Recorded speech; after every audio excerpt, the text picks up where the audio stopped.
Hello and welcome to another video review. This is Metal Gear Solid 5 Ground Zeroes for PC, PlayStation 3, PlayStation 4, Xbox 360, and Xbox One. This review is coming to you courtesy of Hasenpfeffer. He sent me this, so thank you, it is greatly appreciated. This is a stealth action game by Kojima Productions that was published by Konami and released in March of 2014 for consoles, and then it later saw release on PC. And it's interesting because of a variety of factors, the first of which being that it's the prologue to Metal Gear Solid 5 The Phantom Pain, with the next major point being that it's basically a paid demo. The game released for $40 on launch, and while that may not seem like a lot if it's a full-featured game, you can beat the main mission in about 5 minutes if you know what you're doing. And that in itself caused a huge amount of ire among pretty much everybody out there. I have not run into a single person who did not say, yeah, Metal Gear Solid 5 Ground Zeroes is too short to justify the full price tag. And eventually its price was lowered to $20, but even that is actually quite a lot for a game like this. Because, let's face it, this thing, even though it does have several side missions to go along with that main mission, if you can beat it in 5 minutes, you can beat the other missions pretty quickly too. And it does set a sort of dangerous precedent for paid demos in the future, and EA sort of started fiddling around with that after this with the EA Access program, but that's something for another time. And what you have here is essentially just a paid demo for Metal Gear Solid 5 The Phantom Pain, which, as I'm recording this review, came out a few days ago. So the ultimate question becomes, how is Ground Zeroes? Is it actually a very good demo for Phantom Pain? Does it make you actually want to play Phantom Pain? How is it as a game?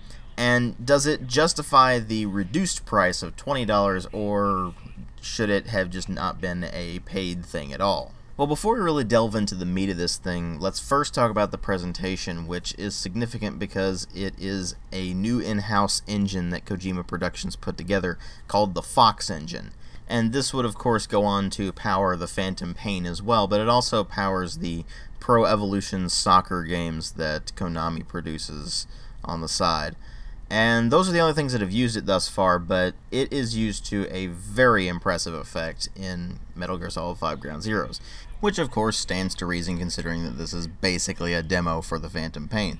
Now it is worth noting that the Phantom Pain is an open world game, whereas this is not, simply because they centered all of the activities in this game. Every single mission is set in the exact same location, which is a military base, so you don't really have a huge variety to the environments here, and that is something that is to the game's detriment, but not to a huge degree, because the graphics in this game are pretty phenomenal. There is a lot of absolutely fantastic modeling. The animations are extremely smooth and fluid and chained together extremely well as well. The lighting effects are excellent. And the best graphical feature of all is the rain, which, I mean, you just have to see it in action. The rain effects in this game are nigh unparalleled. The rain actually does impact objects and run down them. You have effects being different depending on whether the environment is rainy or whether it's not. And you just get this really nice sheen to everything as it rains, and you'll actually see, as it's raining on people, you'll actually see raindrops going down their faces and things like that, but that's really only being seen in cutscenes because that's the only time you're really going to get close enough to be able to actually see the effects going on. But it is very impressive stuff, and it runs extremely well too. It is locked at up to 60 FPS, but I never really had any significant drops. And when I did have any frame rate issues at all, it was only for basically up to a second and nothing more. And it seemed to be just from where it was auto-saving more than anything else. So the game runs extremely well, looks fantastic, and as far as I can tell, it's also very well optimized. Now, it is worth noting that I am running a pretty high-end system now, but I have heard many reports of the game being extremely well optimized to where even people with mid-range and even lower-end systems can actually run the game very, very well, and it scales pretty well, so that is all very nice to have. And it's particularly impressive considering that the developers are Japanese, and the PC gaming market is basically non-existent in Japan, apart from a couple of genres. And so, right off the bat, they're going at a disadvantage, and they managed to produce something that basically puts a lot of Western developers to shame. I mean, you compare this to things like what Activision or EA are doing, and it pretty much puts them to shame. Now, there are a few issues here and there, but that's more in regards to the controls than anything else. So I'll get to that more when I get to the gameplay. But the graphics part of the engine is very, very impressive. And as far as the sound design goes, they've done a phenomenal job with that as well. Now, what really steals the show here is the actual voice acting, because they have a very strong voice cast for this, featuring the likes of Kiefer Sutherland as Snake, although I do still miss David Hayter being Snake, but that's beside the point. And other characters being voiced extremely well on top of this. So while you do get things that are occasionally cheesy, it kind of feels like they meant it to be cheesy. And that's something that Metal Gear Solid has always had, really. It's always had some very, very strong voice acting, but at the same time had some really corny writing. So it works out pretty well in this game's favor, and the voice acting does lend a lot to the game. Although it is kind of amusing when you sneak up on enemies and hold them at gunpoint so you can actually get information from them and things like that, and all they do is just go spit it out. The map has been updated. So that's something they could sort out later, but it's really not that big of a detriment. If anything, it's just kind of amusing. So there is that. And the sound effects are also pretty solid stuff. Weapons sound pretty good for the most part. They're not particularly beefy, but they're not particularly weak either, so it ends up just working out alright overall. And all the environmental stuff, the engines that you'll hear for vehicles, all sorts of things like that, are all pretty well done on top of that. So you do have some very strong sound design overall. The one thing that kind of bothers me about it, though, is the soundtrack, because I don't remember the soundtrack. Now, that may not necessarily seem like a bad thing, but it is a bad thing in the context of Metal Gear, because the Metal Gear Solid series has always had fantastic soundtracks. And then you get to this, and it's just kind of like, eh. In fact, the only tune on the soundtrack for Ground Zeroes that I actually straight up remember is the encounter theme from the Deja Vu Extra Op, which is just a remix of the encounter theme from the original Metal Gear Solid, which, if you haven't heard that theme, it's a classic. But you don't have anything like The Best Is Yet to Come or Snake Eater or anything like that that really does just give the game its own identity. It really does feel like it's just kind of cut from Phantom Pain and just being a sort of taste of what the game is, rather than really being something in and of itself, which leads me into the story and the gameplay, which are the most important parts of this thing. Now, as far as the plot goes in this thing, it is set in 1975, between the events of Metal Gear Solid Peace Walker and Metal Gear Solid 5 The Phantom Pain. You play as Snake, and he is going to infiltrate a black site called Camp Omega that is basically housing POWs, political prisoners, that sort of thing. And he's specifically looking for two individuals. The first of these is called Chico, and the second is called Paz. Now, here's where the problems begin to show, because the plot for Ground Zeroes itself is really not that complicated, and it really just involves Snake infiltrating this base, trying to find these people, and being introduced to concepts like XOF, which is some weird unit that seems like bad dudes in this. And you keep hearing the mention of Cypher over and over and over again. And that's kind of it, really. There's not really much plot to this thing. Like I said, once it goes past the whole infiltrating the base thing, all it does is play a cutscene that sort of sets up events for the prelude to Phantom Pain. And the side ops and the extra ops don't really do anything to flesh out the story either.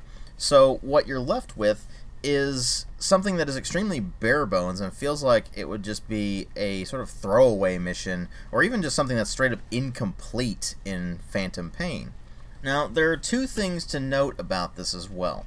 The first of these is that if you haven't played Peace Walker, you're probably going to have basically no idea what's going on. I definitely fall into that category. I haven't played Peace Walker yet, so I have basically no idea what's going on, as the continuation from Peace Walker is pretty significant in this thing. So that's something to definitely keep in mind going into this thing. You're probably just going to be lost if you haven't played Peace Walker, and to a lesser extent if you haven't played the previous Metal Gear Solid games to Peace Walker. But it's also worth noting in that particular regard that Phantom Pain has been described as Peace Walker 2. So you may want to play Peace Walker before you either play Ground Zeroes or Phantom Pain. Thing is, as far as plot goes, you don't really need anything from Ground Zeroes as far as I can tell. And with the side ops and extra ops not adding anything to the plot at all, it really does just limit the game's potential quite a lot. The next thing to note about the plot is that they introduce some ideas that make it pretty apparent that Phantom Pain is also going to deal with some pretty heavy themes. Now, that's not really anything new per se with the Metal Gear Solid series, but it's one of the few series that can really get away with trying to do it, because they at least tried to do it in a relatively respectful manner. Now, the way that Ground Zeroes does it is mostly implications rather than actually outright showing things, so you only get some hints of it, but that was enough to upset certain people. Though honestly, I wasn't really into the plot of this thing, so I didn't even really pay attention to the audio cassettes or anything like that more than was absolutely necessary. And I didn't really get any of that kind of stuff in there, so it's pretty easy to overlook these elements because they just kind of feel tacked on in Ground Zeroes. It's just kind of a, yeah, we're going to handle some heavy stuff in Phantom Pain, so let's get you a bit of a teaser of the kind of heavy themes that we'll employ in Phantom Pain. And it just kind of feels cheap in Ground Zeroes. And that all says absolutely nothing about the characters themselves, because there's really nothing to say about the characters specifically in Ground Zeroes. They've already been established at prior points in the series, so it basically just assumes you've played those other games and just kind of rolls with it. So you don't really get any character introductions of any real import, and it ultimately just ends up making these characters impossible to get attached to for the length of Ground Zeroes, which again isn't very long. So that all leads into the gameplay to really save this thing, because there's basically no plot to this thing and there's no character development whatsoever. So the question then becomes, how is the gameplay? Well, as far as I can tell, if you've played some prior Metal Gear Solid games, at least up to about MGS3, a lot of this stuff is going to be pretty familiar to you, but with some tweaks here and there. It's a stealth action game, and it's played from a third-person perspective, so you run around with the keyboard, you aim with the mouse, and that sort of thing. You have to ready your weapon by holding the right mouse button, and then that will bring up the crosshair. You can also go into Iron Sight mode, which zooms in to a ridiculous degree of FOV 50, I think. So it's a pretty low FOV when it zooms in with the Iron Sights. But that does let you aim a bit more precisely, so there is that. And luckily you're not going to be going into that mode constantly and just playing it entirely from first-person mode, so there is that. Now, as far as the general gameplay goes, you're just going to be running around, ducking in and out of cover, which the cover system is automatic in this thing, and it only works moderately well. So it does have some issues here and there where you'll get stuck on some cover, or you will find yourself not attaching to the cover the way you want yourself to attach to the cover. Things like that. So that's something that could use improvement, and I really hope is improved with Phantom Pain.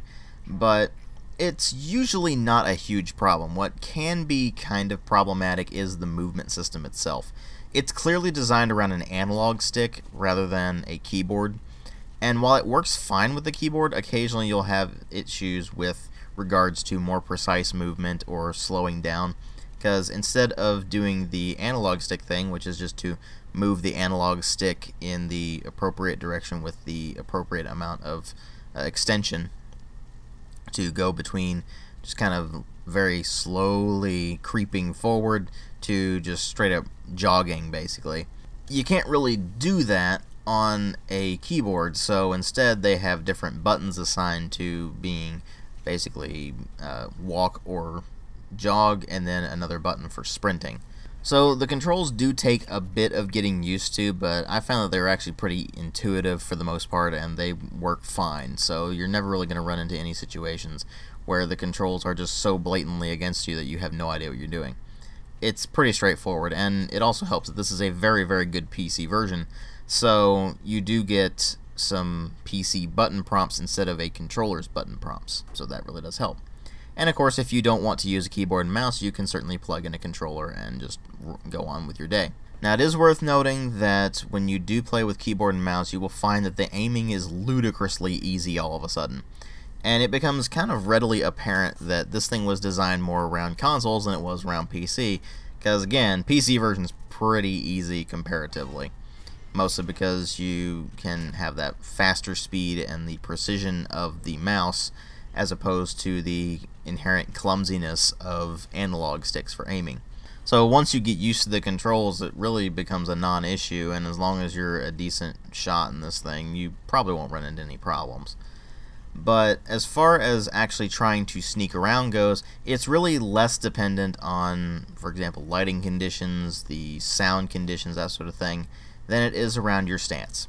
Now, if you're up and sort of jogging, you are pretty easily spotted. If you're sprinting, you are incredibly easily spotted. If you're crouched and just kind of sauntering around, then you're not really going to run into too many enemies that will spot you instantly unless they're basically right in your face. So you get a bit more wiggle room there, but if you are prone, you're practically invisible unless you're playing on hard mode. And if you're playing on hard mode, then enemies can just spot you incredibly easily in general, so it doesn't really change things. But crawling is both the easiest way to not get spotted and the slowest way to move. So you're going to be crawling around a lot if you're going to try to play this thing stealthy, and it's just going to get a bit tedious after a while. It takes a while to get to that point, because you do have these moments where you can just get up and start moving a lot quicker, just because there's not a bunch of enemies in the way. But those are relatively few and far between because of how this thing is set up. Now, if it were a pretty enclosed space and you didn't really have a lot of room to maneuver, I can very easily understand where this system would work better. But the fact of the matter is, the world itself is actually relatively large in this thing. It just takes you a while to get to places. And if you're having to just crouch and move around, or you have to crawl everywhere, it just takes you a long time to get to places. So I imagine it will be easier to get around in the full version, the Phantom Pain, simply because it's full-on open world as opposed to this, which is more of a semi-open world. You do have a couple of vehicles you can hop into, but there's really not much point to doing so, simply because you're more maneuverable on the ground just running around. And with the base being the way it is in this thing, you're not really going to need vehicles, so there's not much point to use them in this. They would be useful in Phantom Pain, but not in Ground Zeroes, so it just feels kind of tacked on as a result. And even though it does feel tacked on, the controls seem fine. I did get in a couple of vehicles eventually, but I never really needed to do it, so I didn't really get used to the controls enough to really get a good handle on the vehicles. About all I can figure is that they're serviceable, but nothing particularly amazing. Now, aiming is a problem if you're in one of the tank kind of things, because I tried to aim with the tank and it just wouldn't hit what I was trying to aim at, so I just kind of gave up on it after a while. But that said, at least you do have options for dealing with this sorts of thing. But by and large, you're just going to be sneaking around, whether you're being crouched or whether you're prone and just crawling around. Now, when you try to sneak past enemies, sometimes you'll get spotted, and this will trigger something called reflex. And what this does is it slows down time, so you have a split second to react to this guy freaking out and to be able to eliminate him, whether with lethal force or with a non-lethal option. Now, while that reflex mode kind of makes the game really easy, it also highlights something that is important about this thing. I mentioned lethal and non-lethal weapons. You can go through a level and just ghost it if you want. You can also go through a level and only use non-lethal force if you want. Or you can go through a level guns blazing if you really want to and just mow down everything in your path. The game supports all three playstyles. The problem is that it incentivizes the non-lethal method by punishing a lethal method. See, it's kind of weird because they give you a bunch of lethal weapons to work with. Just tons of them. And yet, when it comes time to actually score the mission, if you killed people, then you actually lose points for that. So, it gives you a bunch of tools and then punishes you for actually trying to use those tools. It's actually kind of annoying. And this is something that Dishonored did as well to some degree, but it wasn't quite in the same manner. Because if you cause a lot of chaos in Dishonored, then it would make the game harder for you. But this one goes the lazy route and just subtracts points from your total. So instead of getting an S rank, you'll get a C rank or something like that. And that's just annoying.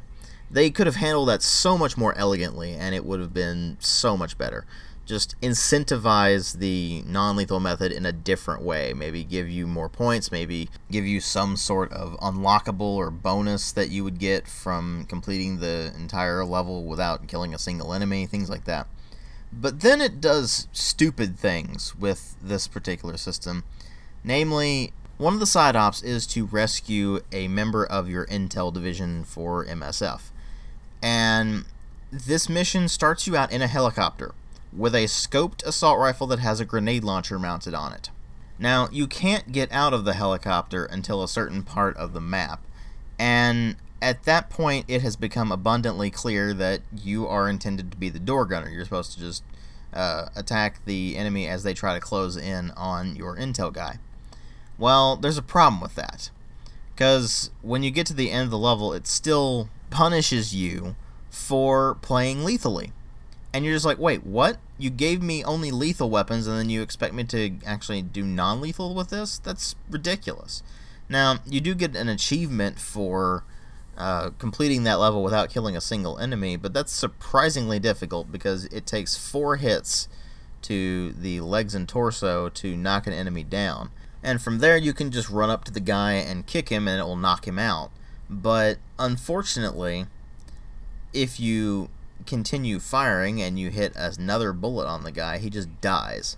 So it's incredibly easy to overshoot the amount of rounds you actually need to just down an enemy as opposed to finish them off, and you are ultimately left with a bunch of penalties for it.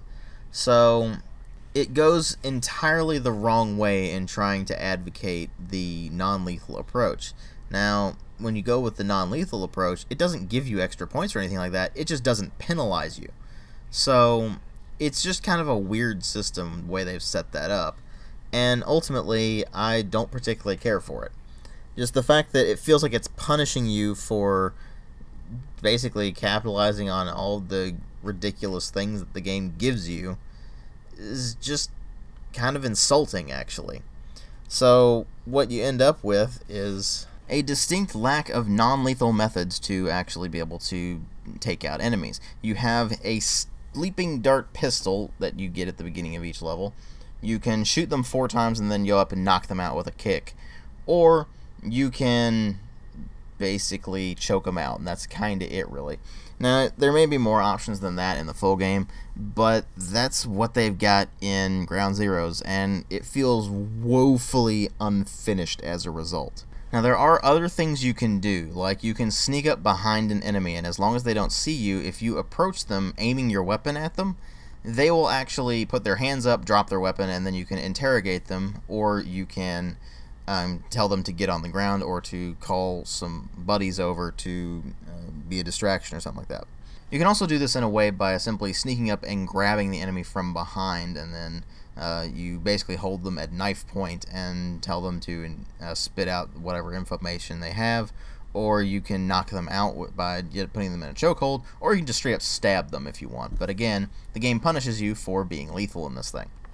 Now the gameplay itself is actually pretty simplistic apart from that. I mean, you sneak up behind enemies, you can interrogate them, you knock them out, or you kill them, or things like that.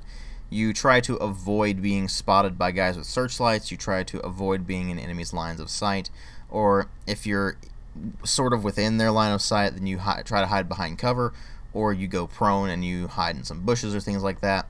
You're trying to find your various objectives throughout the level, and along the way you might stumble upon some side objectives. For example, you might run into a prisoner that needs to be extracted, and you can do this for extra points. The way you do that is you carry them to an extraction point, which is a landing zone, and you call in a helicopter to pick them up. And when the helicopter comes in, you put them on the helicopter by picking them up and straight up placing them on there. And you can either get in the helicopter and try to leave, or you can just drop them off in the helicopter and run back toward the mission. And the helicopter will actually take off after a while and leave the area. Now, the helicopter can sustain damage if you call it into a hot LZ, because the enemies will actually see it and they will try to shoot it down. That is something to keep in mind. You can go in and destroy anti-air emplacements, and that will actually help things out considerably and open up a lot more landing zones for you. But more often than not, I found that wasn't really necessary. Now, if you're playing the side ops, you can also exfiltrate the area by just running toward one of the exits. There's two checkpoints that you can run past, and as long as you continue going, it will actually consider that as sort of landing zone extraction kind of thing. So that's an interesting way of handling things, and you do get a variety of ways to dispatch enemies as well as to dispatch vehicles. For example, you get a rocket launcher, which it calls a recoilless rifle, but it's basically a rocket launcher, as well as C4 that you can just stick on the vehicle as you sneak up to it, and then you can remotely detonate that and things like that.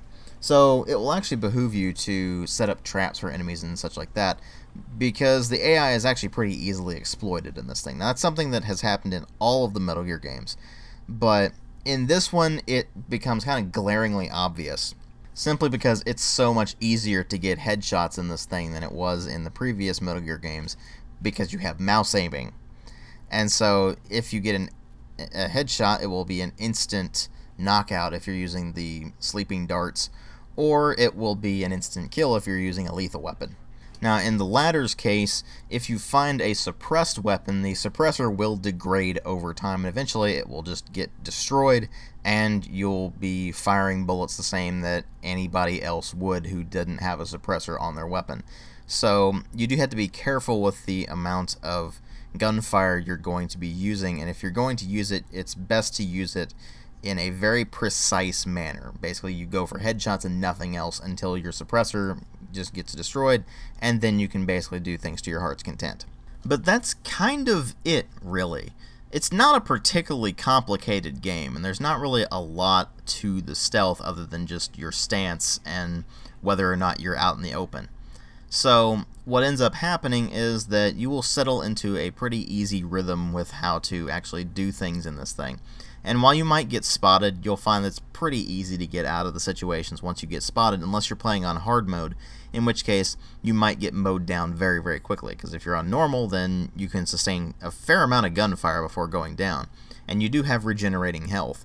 So as long as you don't hit a certain low level of health, you'll be fine. It'll just regenerate automatically. It won't even take it that long. But if you hit a certain degree, then you will actually need to apply first aid, which is done in this rather obnoxious cutscene kind of format, and it takes a moment to do it. So you'll want to be in cover when you're trying to do that and out of enemy gunfire. But over the course of play, I only ran into that twice, so it's a pretty easy game if you're used to more complex stealth games like Splinter Cell, for example, where, particularly with Chaos Theory, there was a lot more to it than simply being prone or being behind cover or something like that. It had things to do with the level of shadow that you were in, with the amount of noise you were making, things like that. And you don't really get that as much with Ground Zeroes. You can make noise, and enemies will notice noise, but it's not quite as strong a degree as in other stealth games out there. So this is something that could change with the switch to Phantom Pain. I'm not entirely sure, but it is something that they definitely could improve on. But despite having some issues, the game itself is actually pretty fun. I mean, sneaking behind enemies and interrogating them and knocking them out and things like that is pretty amusing. And when you get through a level and you've managed to ghost it, or you get through a level and you've managed to go through non-lethally, even though you've been given lethal weapons or something like that, is surprisingly satisfying. And it all works out in this game's favor. What doesn't work so much in its favor are the side ops. Now, there are two of them that are pretty much okay. The first of these is the one to disable the AA guns. It's a pretty straightforward thing. All you need to do is go destroy a few AA guns, and there are a couple of side objectives you can do, but your main objective is to destroy those AA guns, and you're pretty much good to go at that point. And that's a pretty much pure stealth experience. You're trying to go in under daylight, in fact, to do this. The Ground Zeroes mission itself, the story mission, so to speak, is done in a heavy rain at night. And that creates different conditions for you. So you do have to keep that in mind. But when you go into the other missions, they're pretty much all during the day. And while that makes it easier for you to actually see what you're doing, it also makes it easier for the enemies to see you. So, something to keep in mind. But that AA gun mission and the other mission to get some intel from a contact are both pretty much pure stealth operations. Then there's one that's a sort of pseudo-stealth operation where you are assigned two very specific targets that you need to eliminate in some manner, and you are basically sent in on a stealth mission to do so. Now, you can go loud during this mission, but the problem is if you go loud, then one of them will escape, at the very least. So it's best to sneak up to a certain point, and then you can go loud if you want to finish off the mission, but it's kind of a delicate balance one, so that can go either way. And then there's the one that is full on going loud, no stealth whatsoever, and that's the one where you had to rescue the operative, and you're a chopper gunner. It gives you an assault rifle with a scope and a grenade launcher attached to it, and you are to provide covering fire for this guy as he tries to escape. And there is actually an achievement for beating this mission without killing a single enemy. I don't really know how you managed to do that without being insanely lucky, because not only is the helicopter moving all the time, but you actually can very easily kill enemies in this thing. It takes 4 hits to the torso or lower to just immobilize an enemy, and that knocks them on the ground. And another hit to finish them off. Or you get a single headshot and they just drop instantly. So, that is pretty annoying. Also, when you destroy vehicles, it kills the driver. So, you end up having an issue with getting kills from having to disable vehicles. And then it throws a tank at you at one point, and things like that. So, that one is just a complete mess, and it really highlights the shortcomings of this thing. They designed a mission around lethal weaponry and then punish you for actually using that lethal weaponry the way it's intended to be used. I really have no idea what they're going for with that. But then there's another 2 missions that you can go on that are extra ops, and you unlock these by collecting all of the XOF patches in the main Ground Zeroes mission. Now, you can do this on any number of playthroughs. It doesn't have to be on the first time you play that mission, period, end of story. You can play through the mission, play a bunch of the side ops, and then you can go back to the Ground Zeroes mission as long as you're on the same save file. If you haven't deleted your save data, then you're fine. But you need to collect all 9 of these XOF patches, and then you can play the 2 extra ops. The first of these is Deja Vu, and it basically has you sneaking into the enemy base and recreating scenes from the original Metal Gear Solid. It's kind of a cool idea, but it doesn't really go anywhere per se. The other mission is one where you actually don't play as Snake, you play as Raiden, as he is in MGS4 and in Metal Gear Rising: Revengeance. Only instead of playing in the, say, Revengeance style, he plays like Snake does in base Ground Zeroes. So you will find that while he looks different and while his run is a bit different, the gameplay is the same, except This mission has you going into the enemy base and trying to eliminate anybody who is a snatcher. It's a blatant reference to Invasion of the Body Snatchers, and it feels wildly out of place compared to everything else in this thing. Don't get me wrong, it's an amusing mission and it's decent fun, but it just feels out of place. It's just kind of this goofy extra they threw in there with a lot of self-referential stuff, and it just completely goes at odds with the way that all the other side ops go, and even to a lesser degree the Deja Vu mission, because even that one plays it relatively seriously comparatively.